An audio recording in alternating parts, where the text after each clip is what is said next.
sa imo. In Jesus' name. Amen. So, good evening to one and all.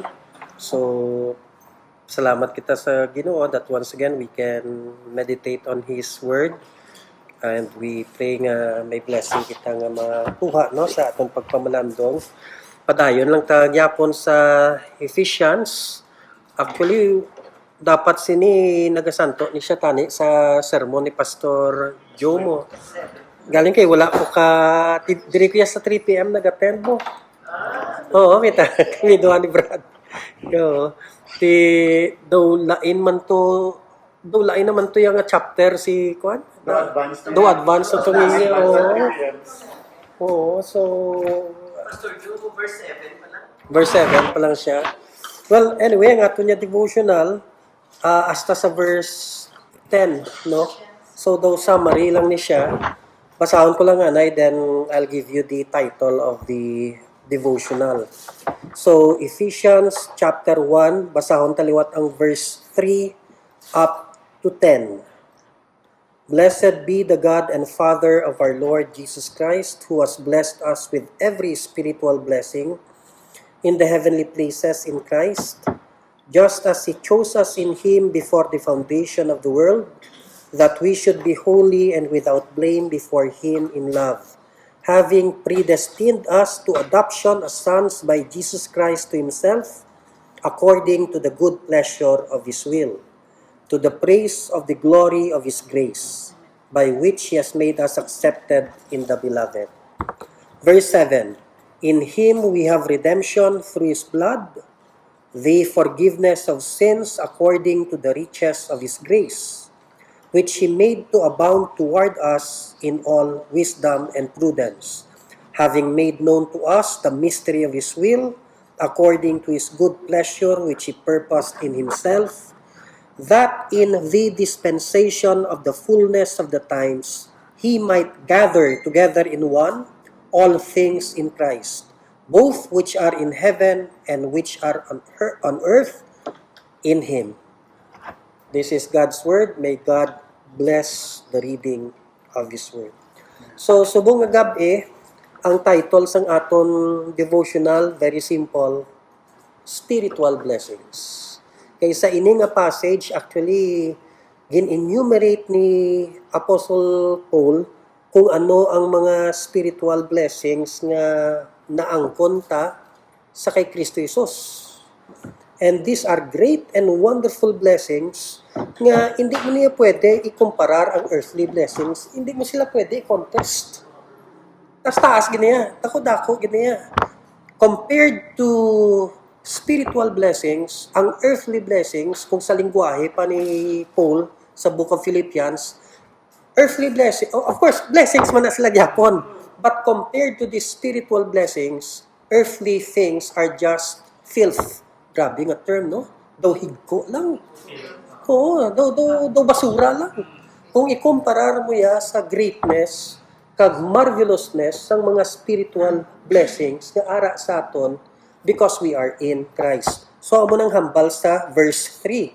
Blessed be the God and Father of our Lord Jesus Christ, who has blessed us with every spiritual blessing in the heavenly places in Christ. So, what are these blessings? I-enumerate ko lang. Number 1, dira sa verse 4, the blessing of election.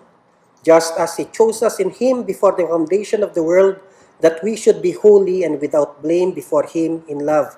Na-discussan pa na ni last time, so hindi ko na ni pagpadaluman, gid ang verse 4. Pero I want you to compare verse 4 with verse 5. Verse 4, election. Verse 5, predestination. Ano ang ginlain sang duha? May similarity, may difference man. They both involve choosing. God chose. Pero sa election, ang ginpili sang Ginoo, ang imo gidya mismo persona. It is the choosing of persons. Ang sa verse 5 naman niya, predestination, it is the choosing of your destiny or the determination of your destiny. So, ginpili kaniya amo na yung election. ginpili kaniya para magtupa katidto amo na iya ang predestination. So they're similar at the same time they're different. Ang election has to do with God choosing you as God choosing to love you. And because He loves you, ginpili naman kung anong magiging destiny mo. So, bugat na. Pero basahon ko pala ang Jeremiah 1:5, no? Before I formed you in the womb, I knew you.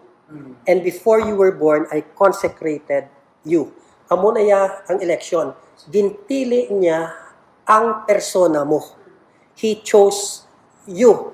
Though ang gwa sinabi kung may ginpili ka nga palanggaon nga bayi, abi, kag ginpili mo siya.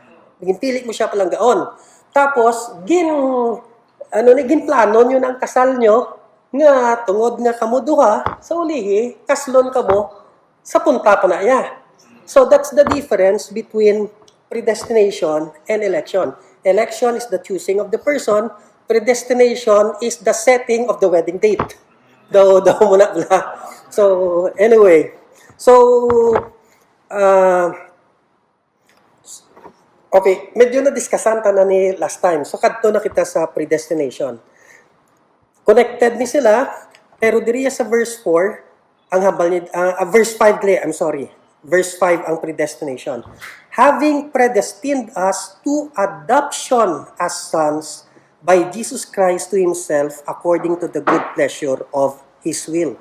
So, ang election ginpili ka sang Ginoo nga mangin iya. So, in eternity past, before He created the universe, He already chose and loved you. He chose to love you. Pero, sa verse 5, He predetermined or predestined nga sa ulihi, you will become really His child. But silingon, diri gadalom. Ang time nga nagbaton ka kay Jesus Christ, kaya mo ng time nga nangin anak kaniya mo. That was our adoption. Actually, ining adoption, dalo man mo kay may duha ni siya ka meanings. But anyway, just to make it simple, that was predestined by God. Kaya ang humble dere, having predestined us to adoption as sons by Jesus Christ to Himself. So, gin-elect kaniya, gin-palangga kaniya, and when the right time came, gin-butong kaniya, pakadto sa iya ko galingon, dumduman nyo na, sa John chapter 6, nga gintundaan ta last time. But, bago kaniya gin-butong, dito pa lang sa pagpili niya, gin-predestine niya man ang imo destiny. And that destiny was for you to be adopted as His child. Okay. So, that is predestination. Lanto ang Romans 8:29. Okay. Romans chapter 8 verse 29. For those whom He foreknew, He also predestined to be conformed to the image of His Son, so that He might be the firstborn among many brothers. Or in simple language, ginpredestined kaniya to be a brother of Jesus Christ. Which is the same thing as saying, He predestined you to be His child. But, lantawa ang language ng Romans 8:29. Before He predestined you, He foreknew you. Now, damo debate sa meaning sang foreknowledge. Pero sa ini nga verse, ang gin-foreknew ya, hindi iya ang himuon mo. Ang gin-foreknew niya, ikaw mismo. Daw parehas to sa Jeremiah kagina nga nabasahan ta, before I formed you in the womb, I knew you. So this means nga ining foreknowledge diri sa verse 29 sa Romans chapter 8 is synonymous with choosing to love you or election. I'm saying this kaya ang iban, ang interpretasyon nila sa Romans 8:29, ginpredestine ka sang Ginoo kay na kit-an sang Ginoo, He knew beforehand nga batunon mo siya. Kuha niya. Amo na ang interpretasyon sang iban. I do not subscribe to that interpretation because the Bible says we love Him because He first loved us. If you will interpret Romans 8:29 in this way, nga ginpili ka sang Ginoo, kay nakita niya nga pilion mo siya, una ang imo niya pagpili sa iya kaysa sa pagpili niya sa imo. Hindi pwede. Oo. So, what was, amo na nga gina-clarify ko sa Romans 8:29, what was foreknown was not what you will do. What was foreknown was you yourself. Like Jeremiah, whom God knew even before God created him in the womb. Na. So, dalom, misteryoso, but that is what predestination is. Okay. Number 3, adoption. You were predestined in order to be adopted as God's child. And this is a wonderful privilege. Ang marvelous sinibla, the wonder of this is, please remember that this was all planned out and already fixed in the mind of God, determined by God Himself in eternity past. Wala niya paginhimo ang kalibutan, ginplano niya na ni tanan.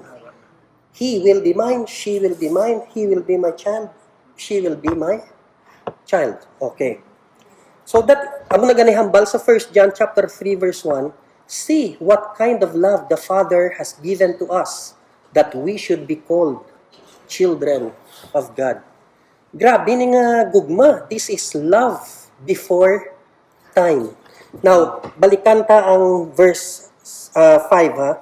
Having predestined us to adoption as sons by Jesus Christ to Himself, according to the good pleasure of His will.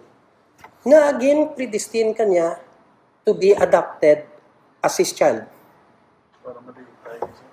Answer? Good pleasure of His will. Because He wants to. Muna makapalipay siya. Oh, ang interesting kay nag-jibe ni siya sa John chapter 1 verse 12 to 13. Kung madumduman nyo ang hambal sa John chapter 1 verse 12. To all who received Him, who believed in His name, He gave the right to become children of God. Okay? But, ang verse 13, hambal sa verse 13, who were born not of blood, nor of the will of the flesh, nor of the will of man, but of God. If ever you were born of God, ultimately, it is not because of the will of man. Ultimately, it is not because of your will. Although, may participation ka man, kaya nagbaton ka mo. But ultimately, not of the will of the flesh, not of the will of man, but of God. The good pleasure of His will. That is why, ang mga theologians, ang tawag ni nila sa election, it is sovereign. It is the good pleasure of His will. Okay. So, amo na siya ang adoption.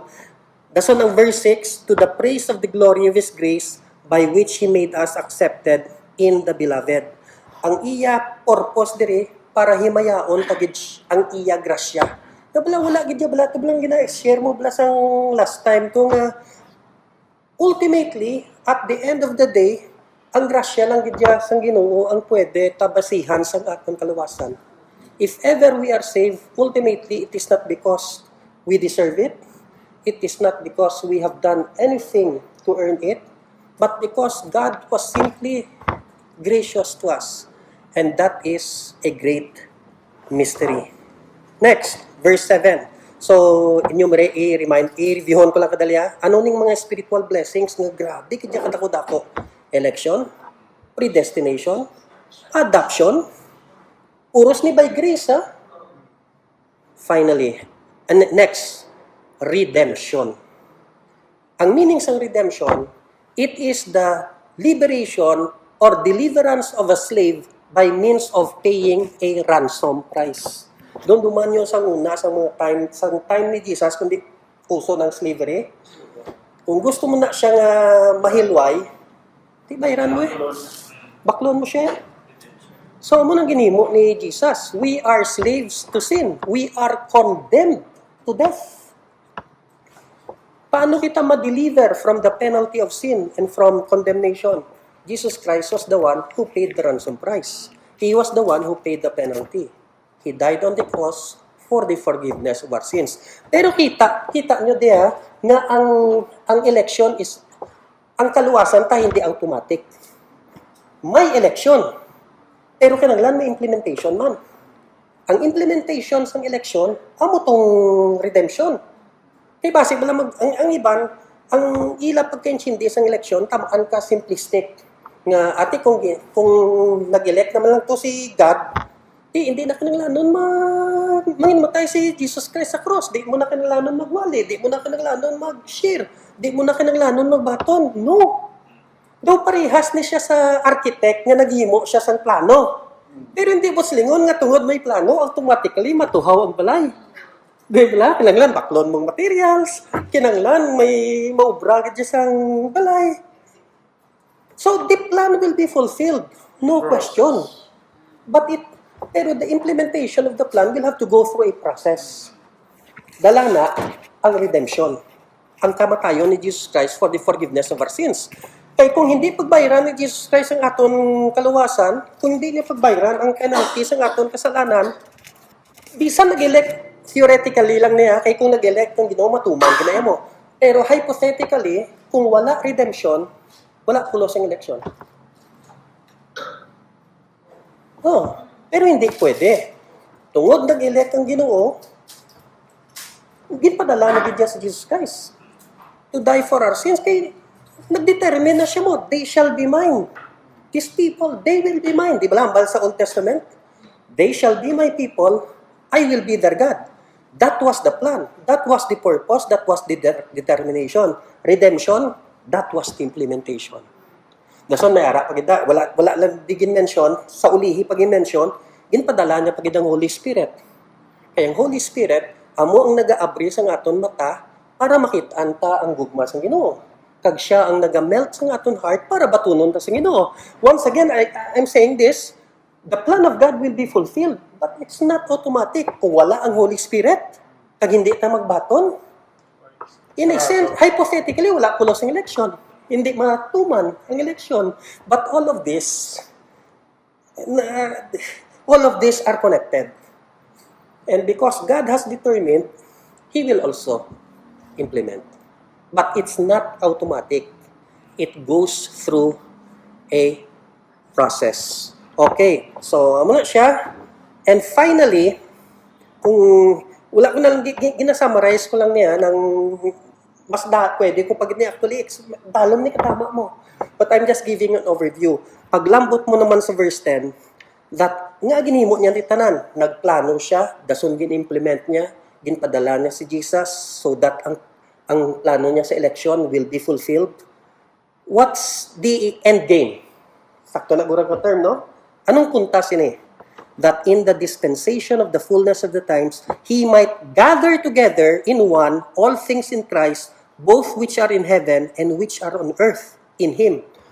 Question, anong bot silingon sina nga ang purpose ng Ginoo, ang goal niya in electing, redeeming, etc. is to gather us things in heaven, things on earth, isahon under Christ. Or i-gather in Christ. Anong bot silingon sina? Kung ginwali ko sa kay Mr. Dumdum. Dumduman niyo to, basahon ko ha. That is the interpretation, that is the meaning of this verse. Basahon ko lang kadali and we will close. Hambal sa 1 Thessalonians chapter 4, verse 16 to 17. For the Lord Himself will descend from heaven with a shout, with the voice of the archangel, and with the trumpet of God, and the dead in Christ will rise first. We are talking about the fullness of times. Ang punta. The end of times. What will happen? Christ will return. The dead in Christ will rise first. Now listen to this. Verse 17. Then we who are alive and remain, those who are on earth, will be caught up together with them in the clouds, those who are in heaven, to meet the Lord in the air, and thus we shall always be with the Lord. Itong nabasahan ta kagina, the things in heaven, the things on earth, will be gathered in Christ. That is the end game. And that is the last blessing is unification. United with Christ forever. So, reviewin ko lang.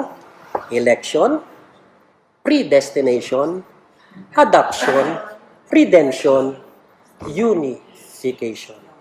Those are the blessings we have in Christ.